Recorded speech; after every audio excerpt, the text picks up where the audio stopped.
Kilala ang Intramuros sa mga makasaysayang tanawin na kinagigiliwan ng local at foreign tourist. Pero teka, ano itong bago at modernong atraksyon? Narito ang aking special report.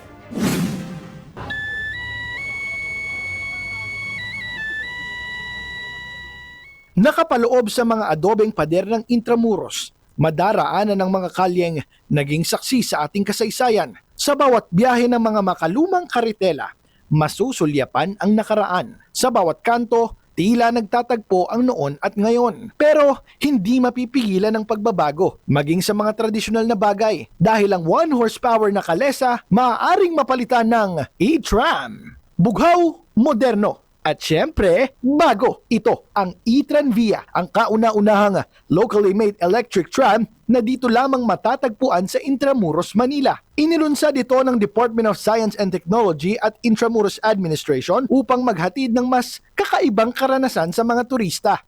18 pasahero ang kasya rito na umiikot sa ruta ng mga kilalang pasyalan gaya ng Fort Santiago at mga museo. Siyempre, sumakay tayo dito sa e-Tranvia. Ngayon, libre pa ito para sa mga turista na gustong bumisita dito lamang sa Intramuros. Bunga ito ng pagtutulungan ng iba't ibang institusyon tulad ng DOST-NCR Industrial Technology Development Institute, University of the Philippines Diliman, at Cagayan State University. It helps our tourists as well as our stakeholders, students, and yung mga local turista din po natin to go around Intramuros and also to stop on the nearby sites po of Intramuros.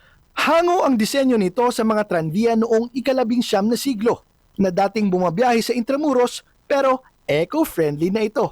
Kaya sa halip na mahal na diesel, gumagamit ito ng lithium-ion battery at electric motor para sa mas malinis at makakalikasang transportasyon. Nagkakaroon siya ng mix ng ating future innovation po, which is we use the electronic naman po. So nakakatulong po yun sa ating turismo as well as nakakaikot po sila sa Intramuros at mas ease po yung kanilang pag-travel within the Intramuros area po. Sa kasalukuyan, isa pa lamang ang e-Tranvia na bumabiyahe sa Intramuros. Ngunit inaasahang madaragdagan pa ito ng mas maraming unit. Kailan po kaya ito free?